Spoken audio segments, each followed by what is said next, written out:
नमस्कार बच्चों, मैं ममता त्रिपाठी, हाई स्कूल प्राचार्य।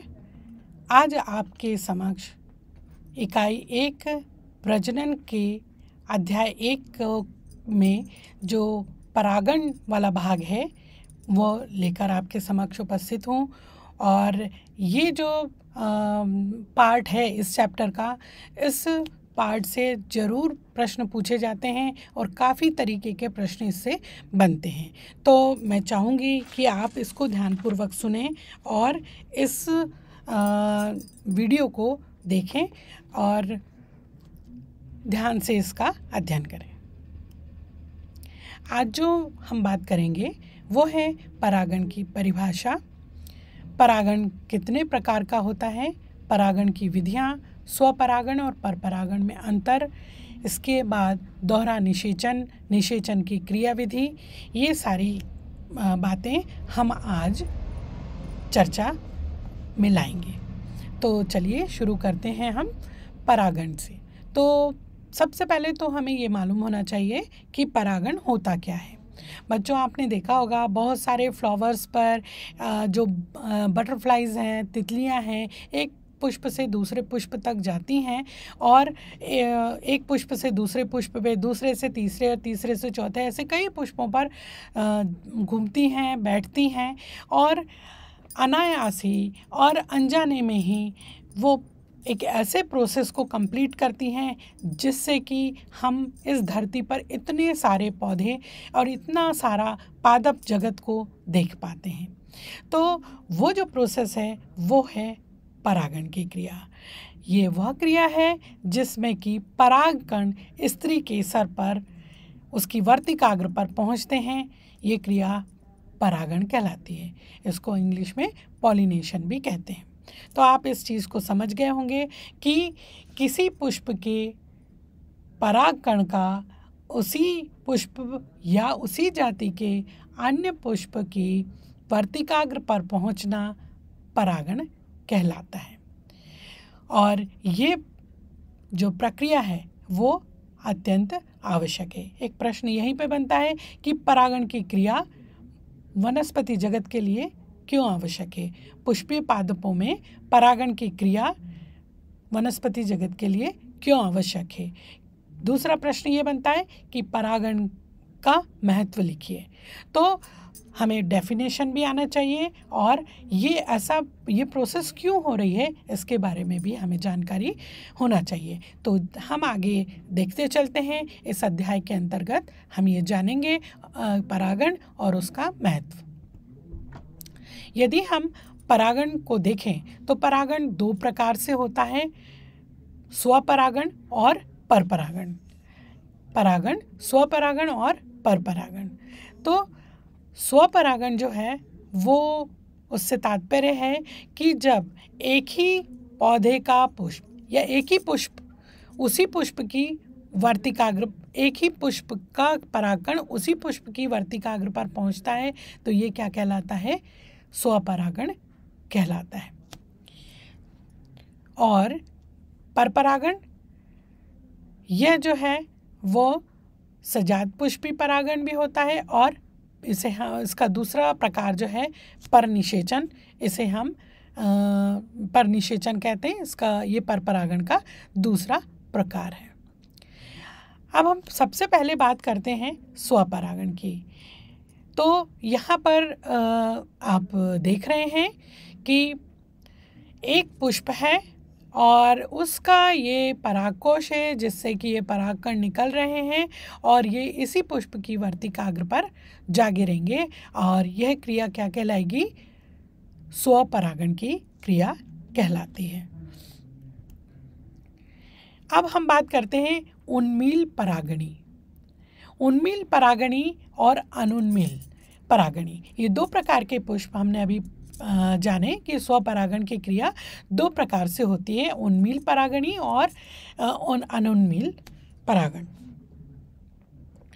तो ये सबसे पहले हम बात करते हैं उन्मील परागणी की। जब एक अनावृत पुष्प के परागकण उसी पुष्प की वर्तिकाग्र पर पहुंचते हैं तो हम उसे क्या कहते हैं, उन्मील परागणी पुष्प कहते हैं। ये स्वपरागण की क्रिया को दर्शा रहे हैं। यहाँ पर आप स्पष्ट रूप से चित्र में देख रहे हैं। चित्रों के माध्यम से समझेंगे तो आपको बहुत अच्छे से समझ में आएगा। तो ये तो हो गया उन्मील परागणी। अब हम दूसरी जो अनुन्मील परागणी पुष्प के बारे में या इस परागण के बारे में बात करें तो जब एक आवृत्त पुष्प के परागकण उसी पुष्प की वर्तिकाग्र पर पहुंचते हैं तो उसे हम अनुन्मील परागणी पुष्प कहते हैं। ये भी स्वपरागण की प्रोसेस को ही दर्शाते हैं। अब दोनों में फ़र्क क्या हुआ, इसमें भी क्या हो रहा है कि उसी पुष्प का परागकण सेम पुष्प की वर्तिकाग्र पर जा रहा है, जबकि अनुन्मील में भी एक ही पुष्प का परागकण सेम पुष्प की वर्तिकाग्र पर जा रहा है। तो दोनों में फ़र्क ये है कि एक आवृत्त पुष्प है और दूसरा है अनावृत्त पुष्प। एक प्रश्न यहीं पे बनता है कि क्या अनुन्मील परागणी में पुष्प में परपरागण संभव है? तो इसका आंसर क्या हो सकता है? इस तरह का प्रश्न पूछ सकते हैं। 1 नंबर का प्रश्न पूछ सकते हैं, सत्य असत्य में पूछ सकते हैं। तो ये इस तरीके के छोटे छोटे लॉजिक वाले प्रश्न भी पूछे जाते हैं। छोटे छोटे से 1-1 नंबर के प्रश्न पूछे जाते हैं।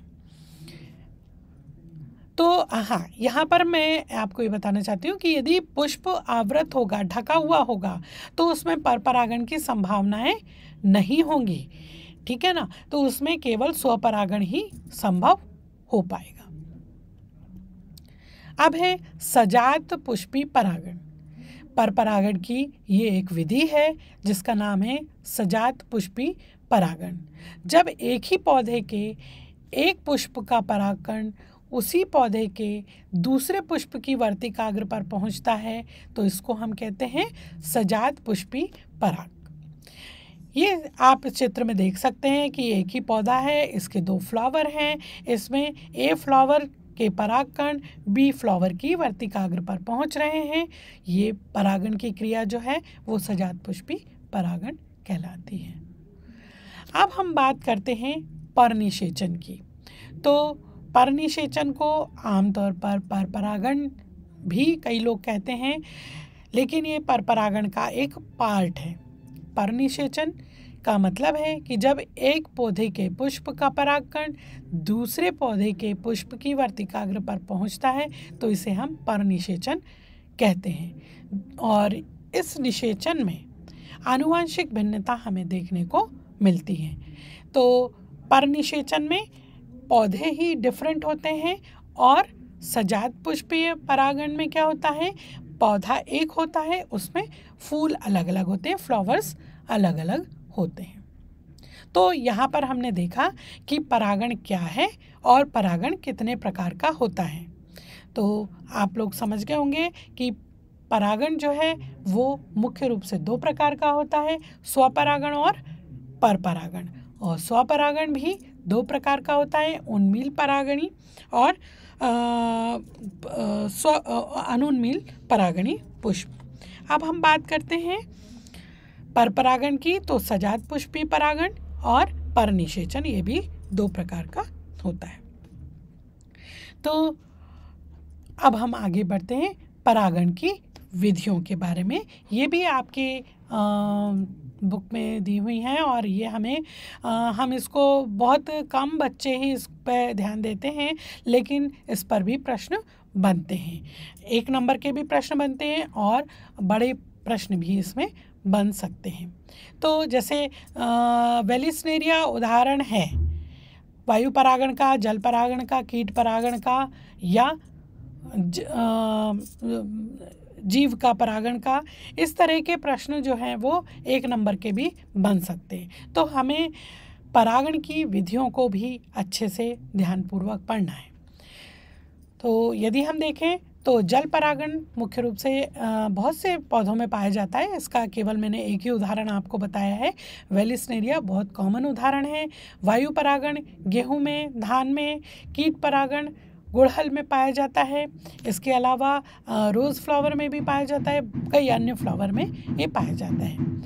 तो यहाँ पर हम जल परागण में देखते हैं कि जल माध्यम होता है जिसके द्वारा परागकण एक पौधे के या एक पुष्प के परागकण दूसरे पुष्प की वर्तिकाग्र तक या उसी पुष्प की वर्तिकाग्र तक पहुँचते हैं और इस तरह से परागण की प्रोसेस कंप्लीट होती है। तो ये वेलिस्नेरिया का पौधा है और इसमें हम जल परागण को देख पा रहे हैं।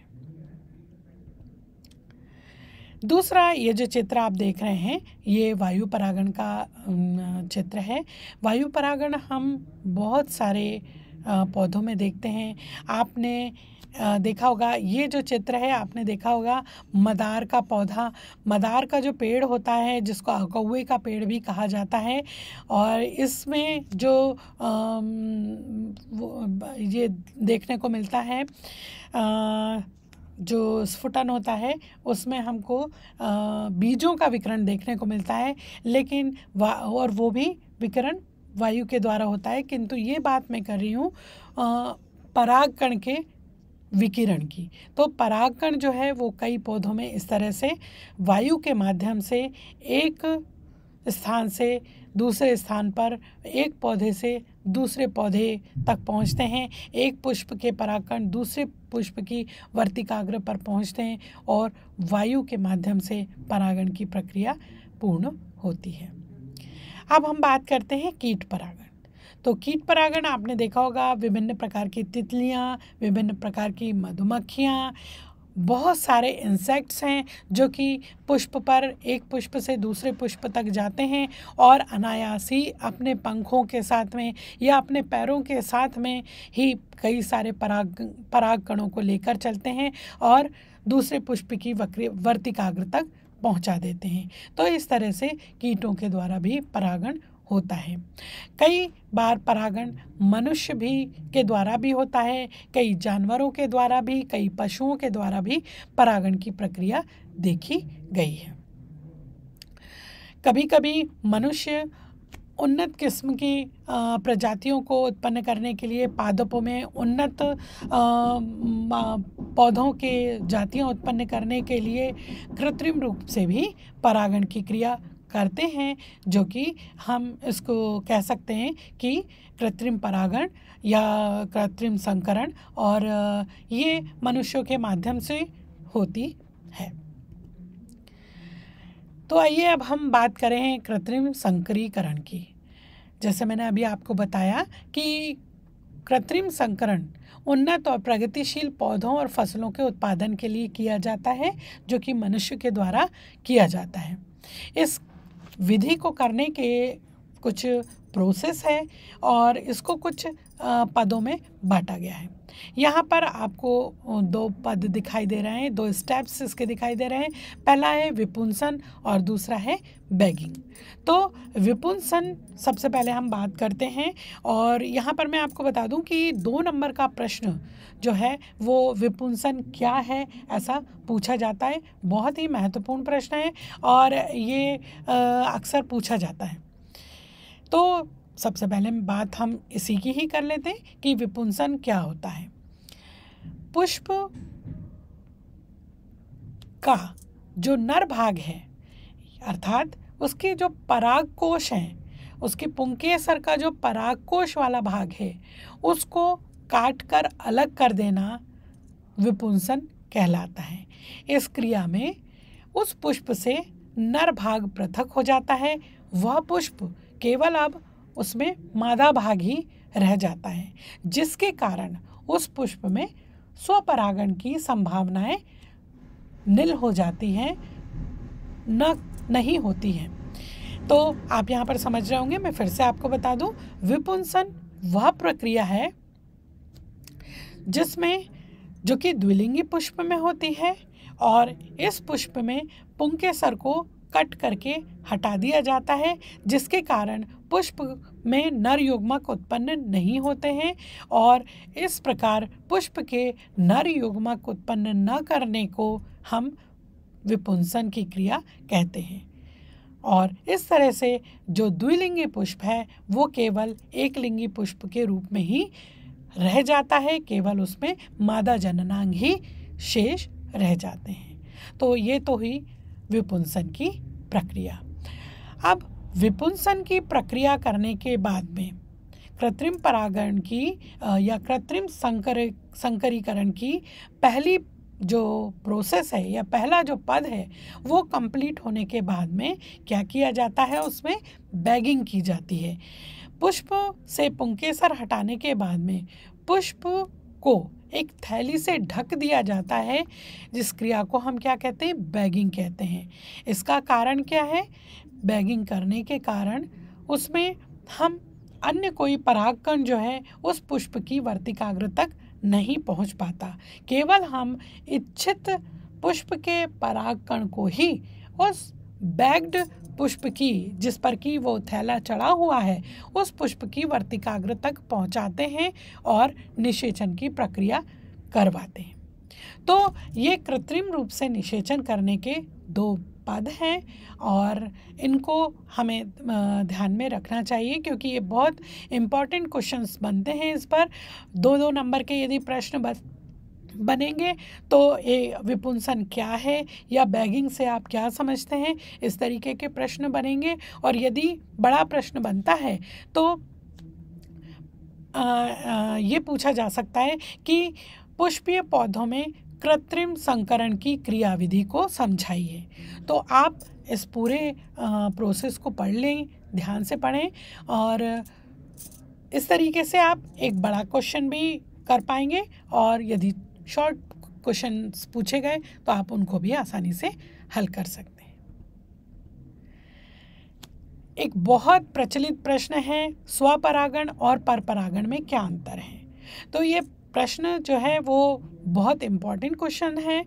इसलिए भी इम्पॉर्टेंट है क्योंकि ये दोनों प्रकार के परागणों को स्व परिभाषित करता है और इसके डिफरेंस को बताता है। जब कभी भी हम दो चीज़ों के डिफरेंस को जानते हैं तो हम उसको अच्छी तरह से समझ पाते हैं। यदि आप किन्हीं दो चीज़ों में अंतर कर पा रहे हैं, इसका तात्पर्य ये है कि आप उसको समझ गए हैं।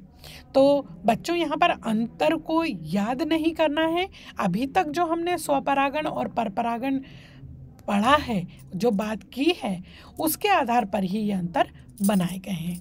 तो मैं आपको बता देती हूँ कि स्वपरागण और परपरागण में क्या अंतर है। स्वपरागण में एक ही पुष्प में या एक ही पौधे के दो पुष्प में परागण की क्रिया होती है। एक ही पुष्प में परागण की जो क्रिया है उसको हम परागण, स्वपरागण कहते हैं। जबकि परपरागण क्या है?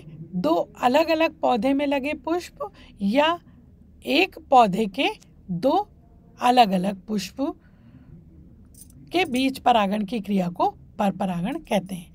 आप यहाँ पर फिर से ध्यान से सुन लीजिए। स्वपरागण किसे कहते हैं?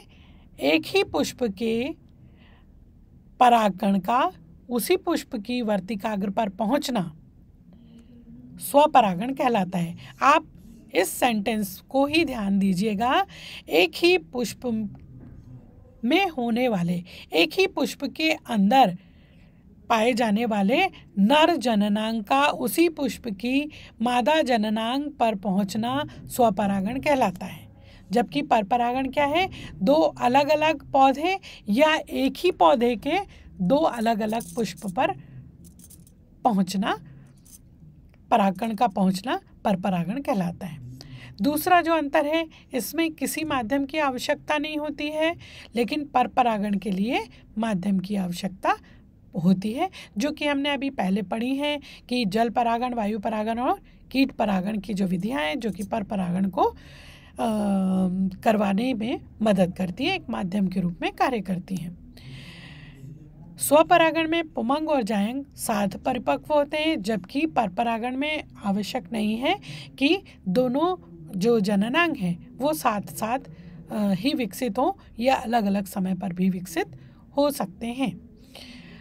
स्वपरागण में पुष्प छोटे और कम आकर्षक होते हैं, लेकिन परपरागण में पुष्प का बड़ा होना और आकर्षक होना भी आवश्यक होता है।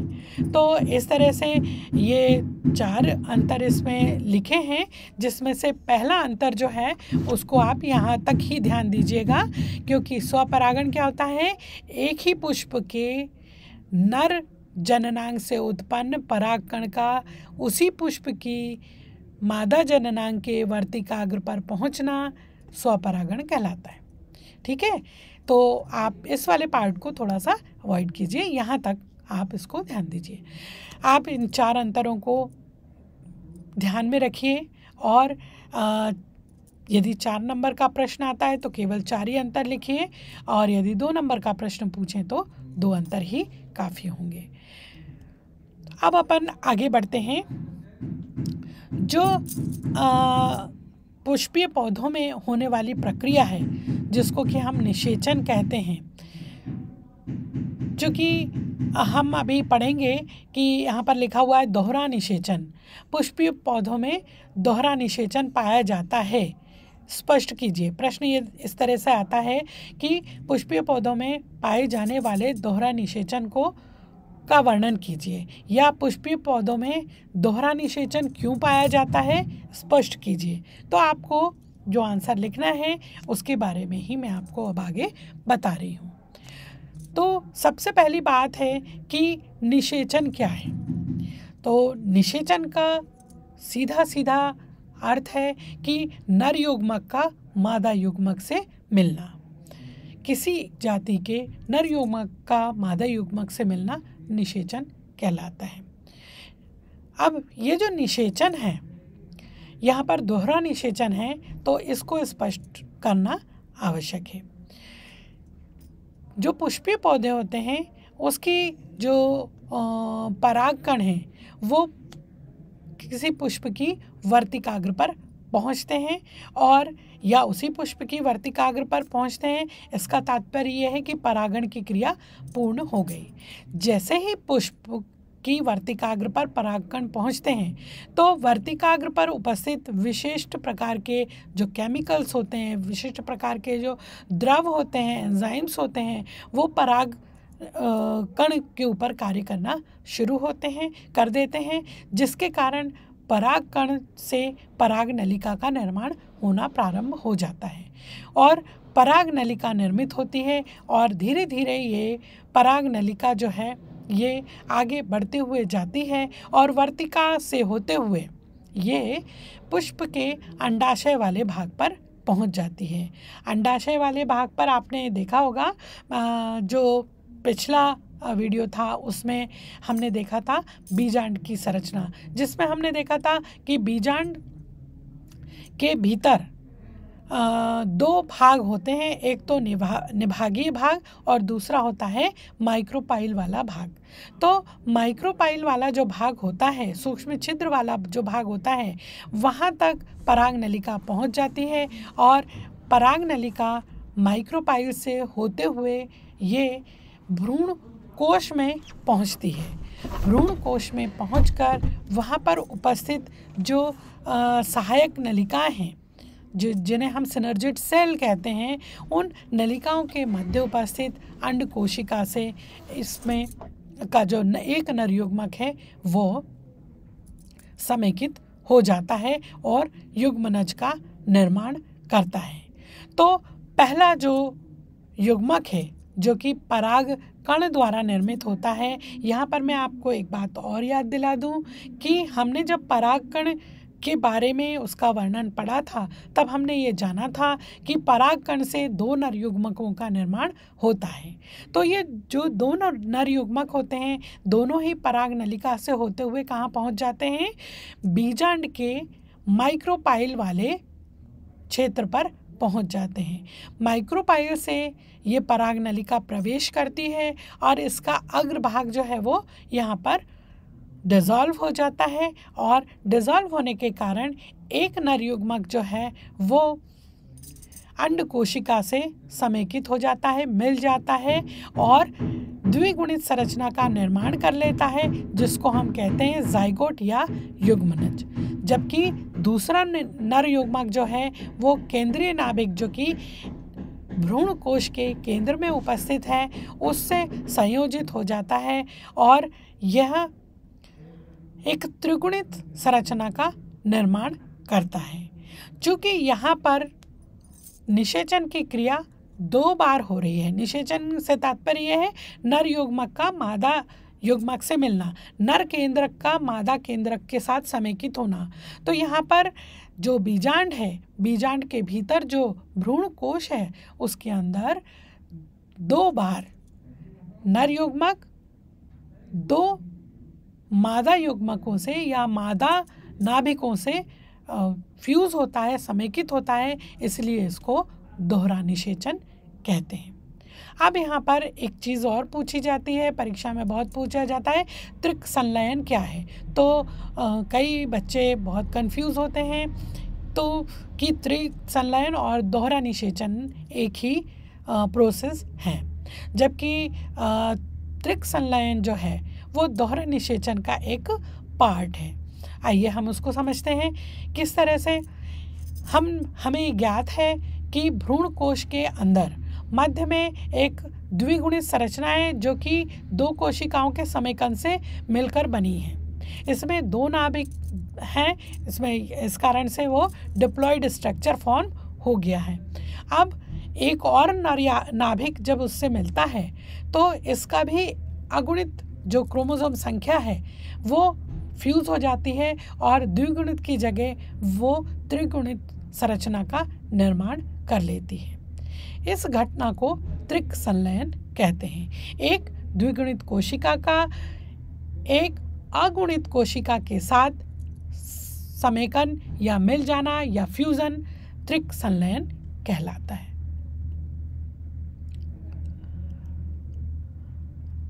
इस चित्र को आप ध्यानपूर्वक देखिए।